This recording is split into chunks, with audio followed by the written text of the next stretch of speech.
जय हिंद प्यारे साथियों। आप सभी का विमल क्लासेस सिविल सर्विसेज के एजुकेशनल फाउंडेशन में स्वागत है।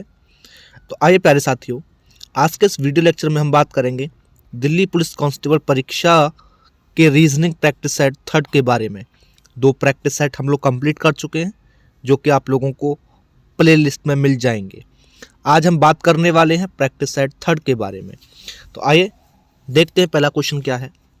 और पहले क्वेश्चन में दिया है कि एक्स एक तस्वीर की ओर इशारा करते हुए अपने दोस्त जेड से कहता है कि वह मेरी पत्नी की पुत्री के पति का बेटा है। तो बताइए एक्स उस तस्वीर वाले व्यक्ति से कैसे संबंधित है। तो एक्स जो है उस तस्वीर वाले व्यक्ति से कैसे संबंधित है, नाती या पोता, ससुर, पोती या चाचा।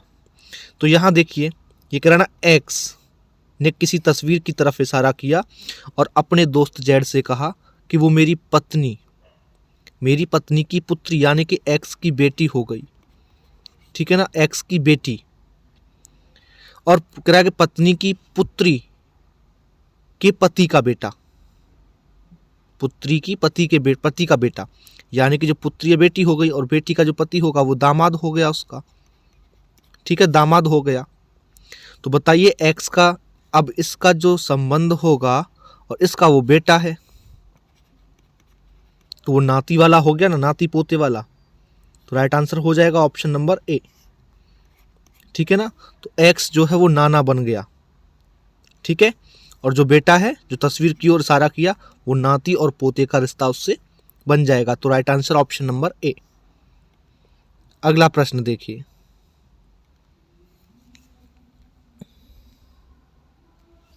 अगले प्रश्न में कहा है, रमन ने अनंत से कहा, परसों मैंने अपनी दादी की पुत्री के एकमात्र भाई को पढ़ाया। तो रमन ने किसे पढ़ाया था। अब यहाँ कह रहा है वो रमन अनंत से कि मैंने दादी की पुत्री के एकमात्र भाई को पढ़ाया, यानी कि जो पुत्री हुई रमन की कौन हुई, वो बुआ हुई। ठीक है ना, बुआ हुई। और उसका जो भाई है वो उसका कौन हो गया, पिता हो गया, क्योंकि जो बुआ है और बुआ का भाई कौन हुआ, पिता हुआ। तो रमन ने किसे पढ़ाया, ऑप्शन में है पुत्र, ससुर, पिता, भाई। तो option number C right answer, पिता। ठीक है ना, पिता। तो पिता को पढ़ाया उसने। अगला प्रश्न देखिए, निकिता की माँ के भाई का बेटा सुरेश है। जो निकिता की माँ है और निकिता की माँ के भाई का बेटा सुरेश है, यानी कि निकिता की मामा का जो बेटा है वो सुरेश है। तो सुरेश का निकिता से क्या संबंध है, सुरेश का निकिता से क्या संबंध है। तो सुरेश निकिता का ममेरा भाई हो गया। कौन हो गया, ममेरा भाई हो गया। तो option number D right answer होगा इसका। अगला प्रश्न देखिए। अगले प्रश्न में कहा है, वी के और एम का बेटा है। एम जो है एच और जी का बेटा है। एच और जी वी के स्पेस हैं, क्या है, माता पिता, दादा दादी, चाचा, नाना नानी। तो देखिए वी का पिता एम है, वी का पिता कौन है, एम। और एच और जी और एम के माता पिता हैं वो। तो वी के जो माता पिता हैं वो एच और जी हो गए, तो वी के दादा दादी हो जाएंगे वो, यानी कि ऑप्शन नंबर डी बी इसका राइट आंसर हो जाएगा। बी जो है इसका राइट आंसर हो जाएगा। कौन है, दादा दादी हैं। ठीक है।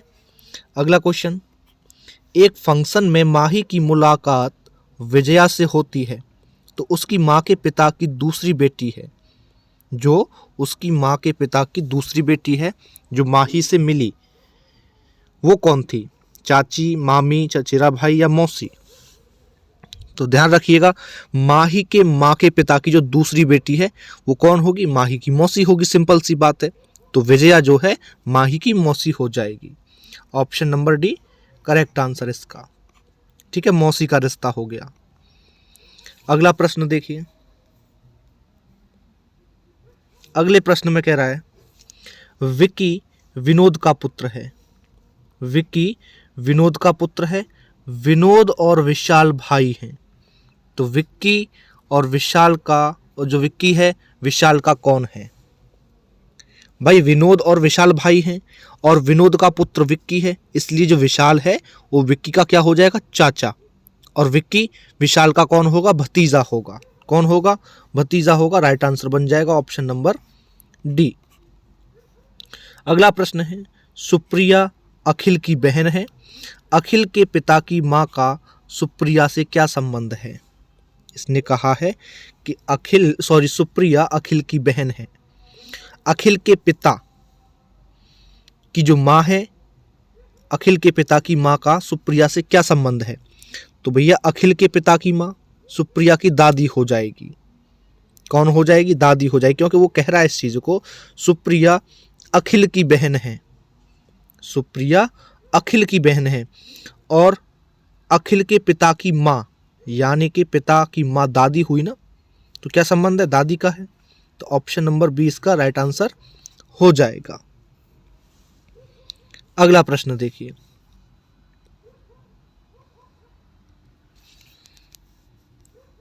अगले प्रश्न में कहा है यदि सी के पुत्र एफ और जेड हैं तथा जेड का विवाह वी से हुआ तो वी का एफ से क्या संबंध है? ये कह रहा है ना, सी के पुत्र एफ और जेड हैं, जेड का विवाह वी से हुआ तो वी का एफ से क्या संबंध है? तो सिंपल सी बात है इधर कि जो वी है वो एफ की भाभी हो सकती है, साली हो सकती है, ननद भी हो सकती है। ठीक है ना? तो ऑप्शन नंबर इसका बन जाएगा ए, राइट आंसर। भाई रिलेशन क्लियर नहीं दिखा रहा है, लेकिन इसमें साली हो सकती है, ननद हो सकती है। ठीक है, तो राइट आंसर बन जाएगा ऑप्शन नंबर ए, क्योंकि दामाद बन नहीं सकता है। अगला क्वेश्चन देखिए, एक्स वाई का बेटा है, वाई जेड की पत्नी है, डब्ल्यू जेड का पिता है, तो वाई और डब्ल्यू का संबंध क्या होगा? तो भैया सिंपल सी बात इधर देख रहे हो कि जो वाई है वो डब्ल्यू की बहू लगेगी, पत्नी लगेगी रिश्ते में, क्योंकि ये कह रहा है ना कि एक्स जो है वाई का बेटा है और वाई जेड की पत्नी है, यानी कि एक्स जो है वाई का बेटा है और वाई जेड की पत्नी है। डब्ल्यू जो है वो जेड का पिता है, तो वाई और डब्ल्यू में जो संबंध होगा वो किसका होगा? वो होगा एक पत्नी का, एक बहू का। ठीक है, बहू लगेगी उसकी जो है। ऑप्शन नंबर डी इसका राइट आंसर बन जाएगा।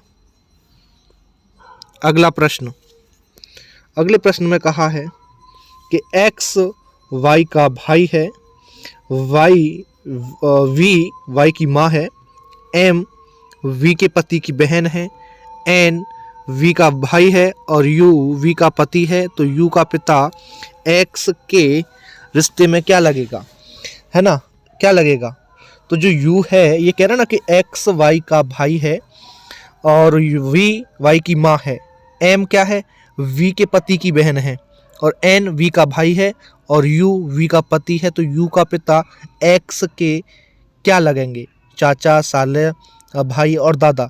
तो यहाँ सिंपल रिलेशन दिख रहा है कि जो यू है वो एक्स का पिता होगा और यू का पिता एक्स के दादा हो जाएंगे। तो राइट आंसर बन जाएगा यहाँ पे ऑप्शन नंबर डी। क्या बन जाएगा? ऑप्शन नंबर डी, दादा, करेक्ट आंसर, क्योंकि जो यू है वो एक्स का पिता होगा और यू का पिता एक्स के दादा हैं।